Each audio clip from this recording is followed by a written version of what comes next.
and welcome to the Habits and Home Show. I'm your host, Lisa Lazat, and I help busy moms bring order to their homes by downsizing and decluttering and ditching old habits in exchange for systems that bring peace and more enjoyment to their lives. If you're a mom trying to show the love of Jesus to your family, but the clutter in your home keeps you overwhelmed and frustrated, you have come to the right place. On this podcast, you will hear easy step-by-step tips to declutter and create systems so you can keep your home organized and finally walk in the peace God has promised you. Need some accountability? I've got you covered there too. Join the Accountability Club, a community of like-minded mamas decluttering and systemizing our homes together. Are you ready, friend? Let's get started. Hey friends, and welcome to the show. In the Accountability Club this month, we have been decluttering and organizing our paper clutter. I started doing this a couple of years ago when I stopped hoarding papers just for the sake of hoarding them because I felt like everything was important and I might need it one day. And I really downsized to what is actually essential in our paperwork, in our family emergency file box. If something were to happen to my husband and myself, maybe us together or maybe us separately, I actually went through this experience with my parents, losing both of my parents in the same year within 6 months of each other. And I walked into their home after losing my dad first. My mother was in a nursing home at the time and incapacitated.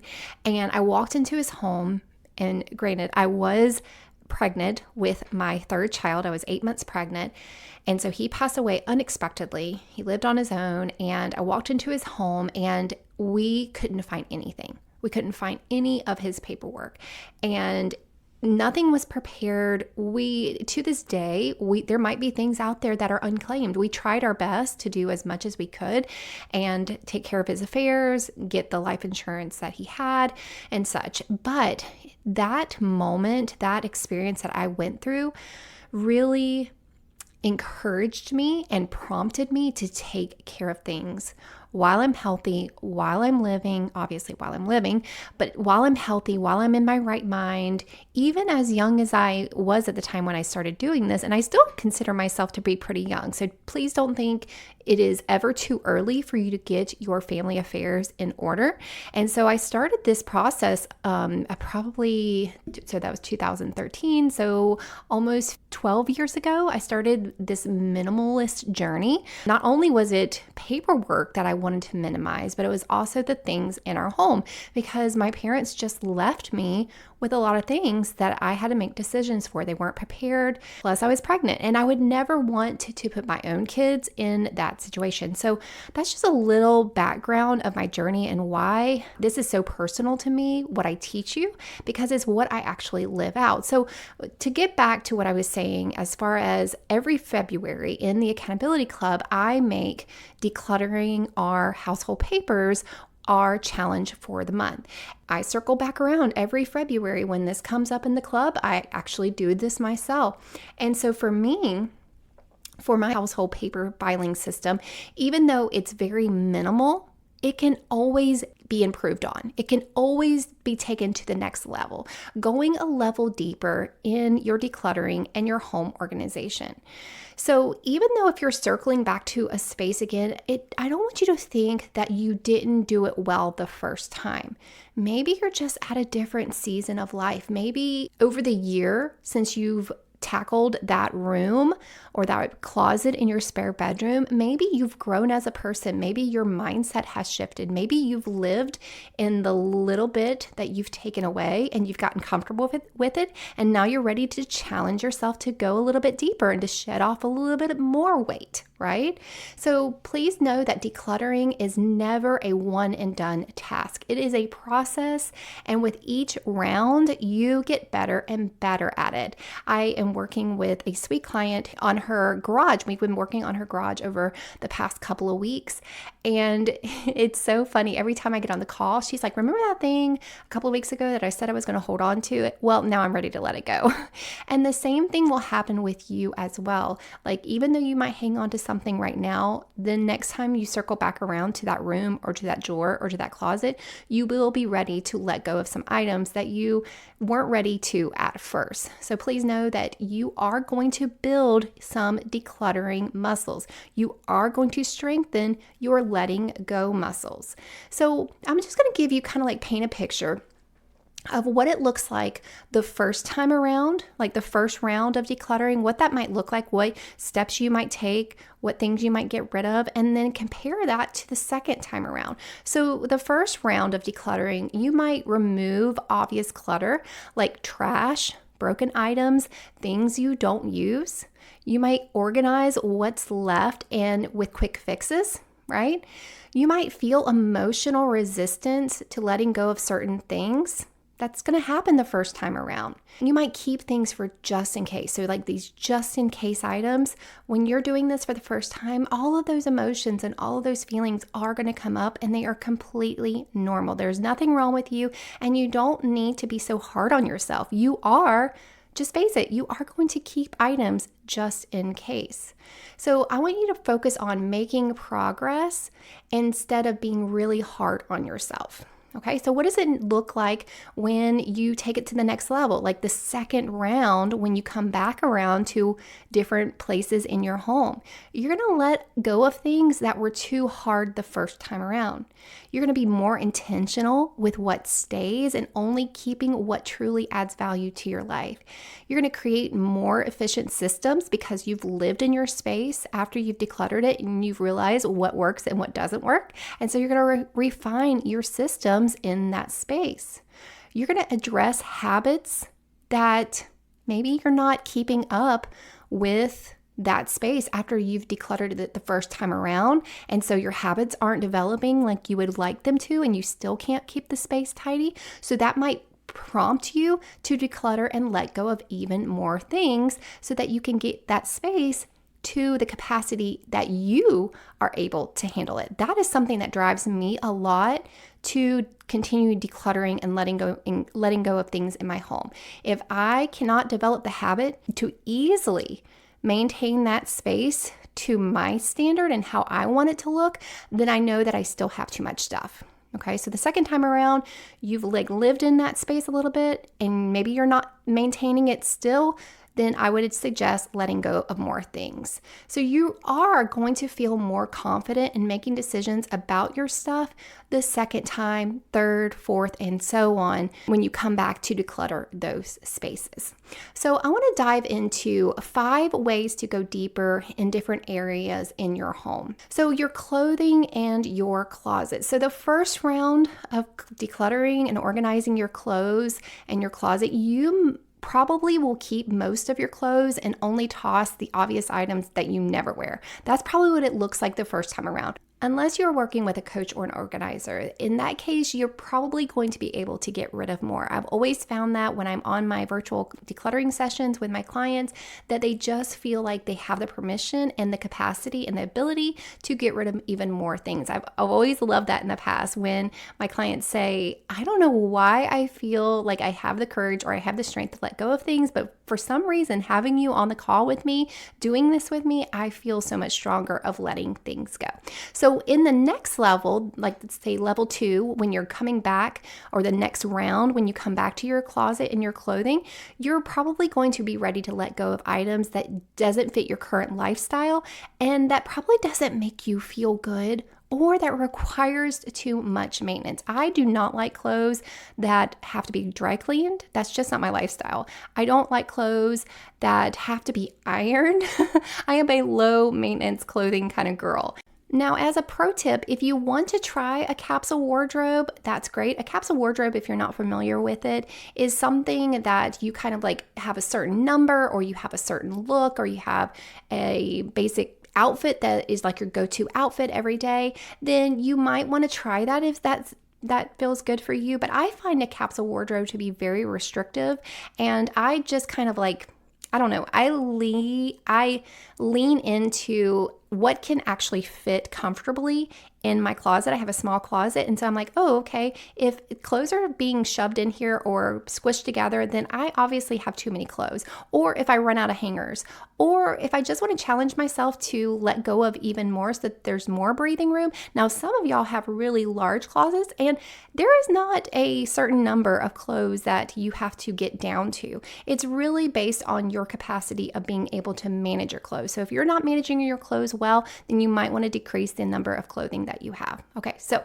moving on to number 2, in your kitchen and in your pantry. The first time around, you might declutter expired food, duplicate utensils, or broken gadgets. But the next time around, the next time you come back to your kitchen to challenge yourself to declutter it, you can now assess what you actually use and streamline things in your kitchen. So keep in mind that you're just kind of doing the surface level decluttering the first time around, and then you're going to live in your kitchen for, say, a couple of months or even up to a year, and you're going to grow as a person. You're going to see what you really need. You're going to see what's still getting in the way, and you're going to be able to let things go.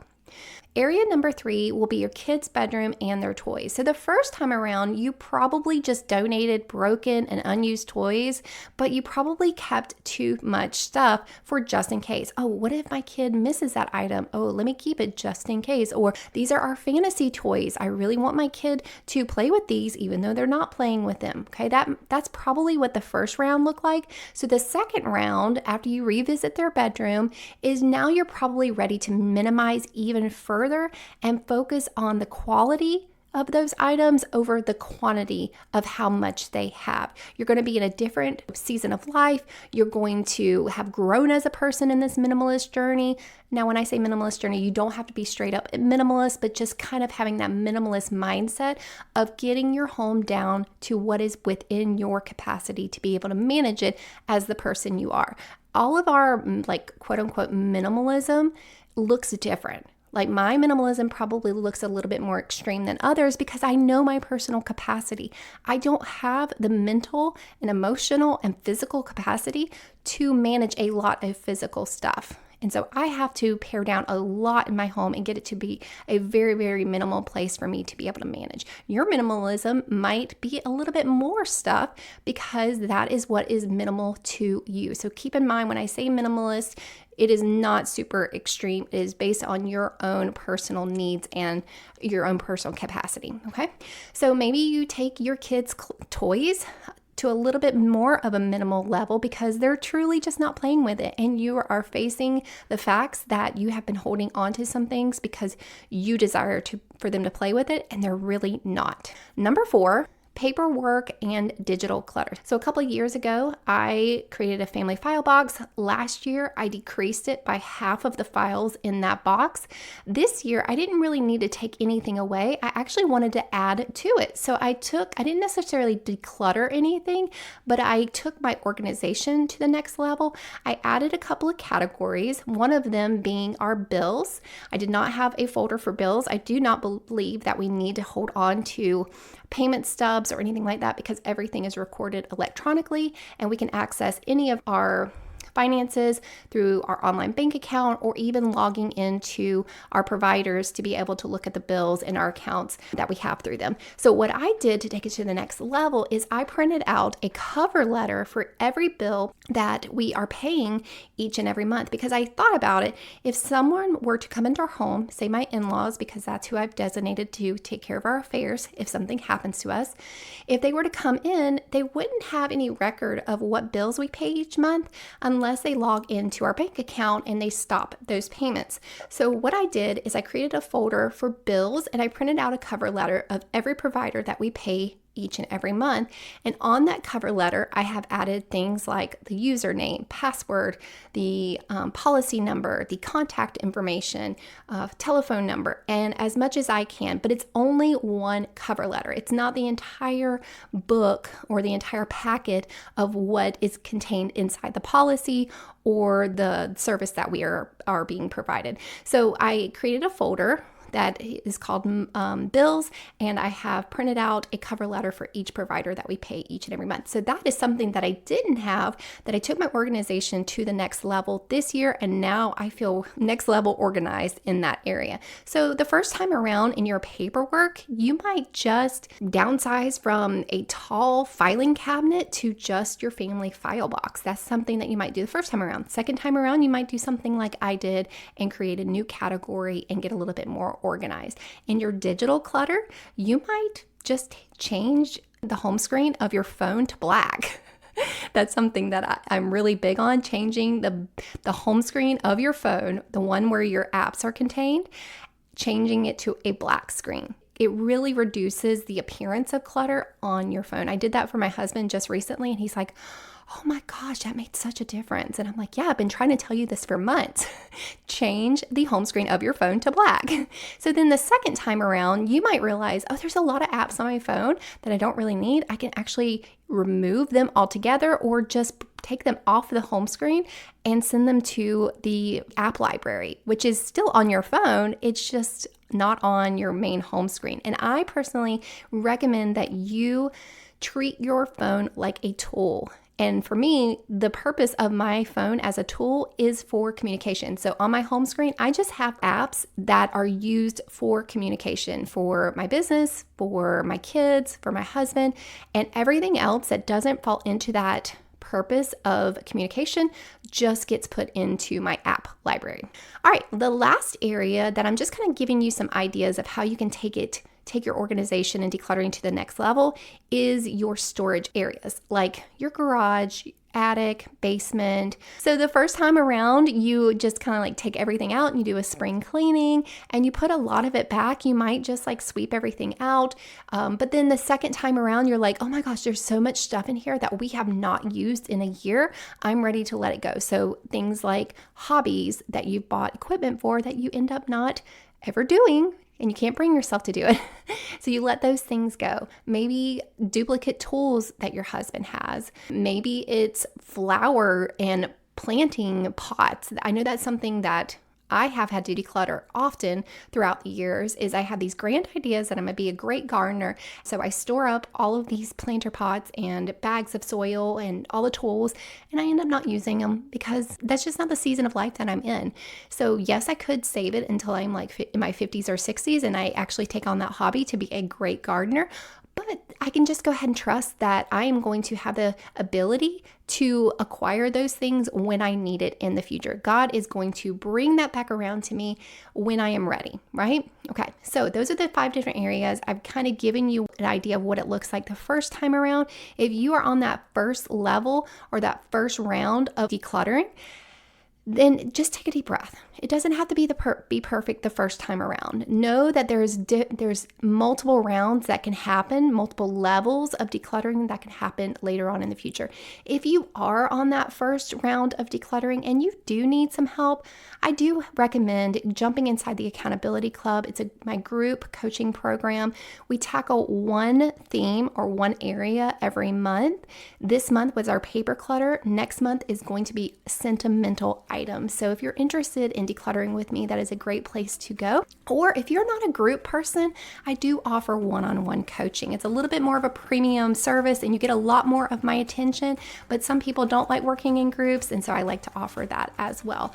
All right, friends, what I want you to take from this podcast today is that there's always an opportunity to refine and level up your organization. Don't be afraid to take it to the next level, to push yourself a little bit more, to see what you can live without. After you have lived in that space for a time, what else can you live without? And don't be afraid to let those things go.